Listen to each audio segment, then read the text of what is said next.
question about it. No question about it. We're all have something at stake there. Well, thank you very much. I appreciate your coming by. I enjoyed. I want you to feel free to give us a call or shoot us an email if you have a question going forward. That certainly holds true with everybody. So, Okay. Thanks again. Thank you. Be back. Come over and join us over here, sir. Sure. We want to hear you a little bit more about it. But just to wrap up that point, this is a tragedy. There's no doubt about it. But we need to get to the bottom. First of all, stop the crowd. And then we get because we don't need more government. We can't afford more government. So, I know, that's for it. exactly. So we're waiting for these opportunities. Now, tell me an issue that's. Come back and repeat them. Okay. I think I'm ready to I'm sorry, ma'am? The border. The border. Yes, absolutely. That is at the top of the list. And, you know, I'm going to ask your opinion on this, folks, because I think it's important for me to get your take on it. You know, we have spent over $1 trillion fighting against the Taliban in Afghanistan. That's more money than we will spend, or it's about the same amount of money as this health care bill. And we have troops, we'll have upwards of 100,000 troops in Afghanistan here in the next few weeks. What are we getting for that? Is that the best way to spend our money? Or should we, if we're going to use our troops, should we be protecting our own border? Well, we should have been there 10 years ago. Exactly. And they haven't. And not one president, doesn't matter if it's a Republican or Democrat. And I believe what I have read over and over, the Democrats want to close, the Republicans want to shoot Trump. Mm-hmm. So if that's a fact, then where are we? Well, we're at a situation now where we've got 15 to 20 million illegal aliens in the country. And, you know, I mean, how does it affect Michigan? Because we don't have that many. Here's how it affects Michigan. You know, we're going to lose at least 1 or 2 congressional seats after the next census, shifting the representation to these other states. And these other states come to illegal aliens and they're in the census. So they're going to be represented in Congress based on how many illegals they have. I think it's a tragedy. And we have to secure our borders first. And if it means we need to redeploy some of our soldiers to ensure that we have a secure border, that should be our first priority. Why does the Army fight against it? They did 10 years ago. They said, we didn't train our troops to the border thing. Yeah, right. That's up to the locals. Yeah, and National Guard could do that too. But it's against the Constitution to be invaded. So who cares about that? Exactly. I mean, look at I always thought we had civilian control of the military, that we have to set our national priorities, and we're all chasing Osama bin Laden who's having this arcade. And look, I'm not saying, don't get me wrong, but again, you have to prioritize what are your chief national security issues. Right now, we're being invaded drip from illegal aliens who are ultimately voting with their feet to come to this country for economic opportunity, which is these jobs that a lot of, whether it's Republicans or whomever, are giving them. And I think we have to say to those people who are going to give them jobs, you know what, there's a price to pay for that. You can't be giving away American jobs. And we can't also be continuing to have birthright citizenship. All you have to do is come to the United States, deliver your child. Now you've got an American citizen because you happen to give birth on this side of the border. The other thing we have to do is to make English the official language of the country. And, I would really like that. I mean, this is ridiculous. It is that ridiculous. Press 1, press 2. Pretty soon we'll have press 3 go for to somebody Miami else. and read English. That's right. Street signs, everything I think else. if you And don't we're know going to become Spanish, like Canada, you don't know where if you've it's got a Canadian, or you got English and French on every road sign from one end of the country to the other. In this Well, I just got back from Australia, and what they do in Australia when they come over in a boat, try to get into the country, they put them all in a camp.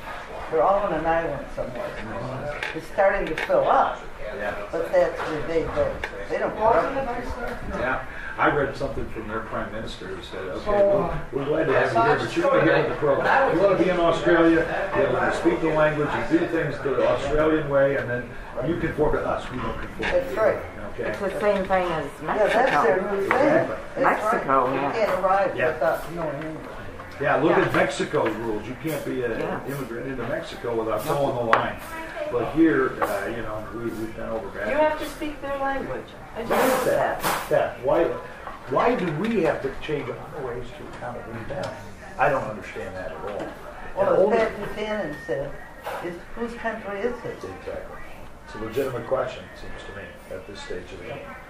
And, but, you know, everybody's worried about the politics of it. Well, we don't want the Hispanic people to vote against us and this, that, and other thing. Well, look what happened This is how we kill our country.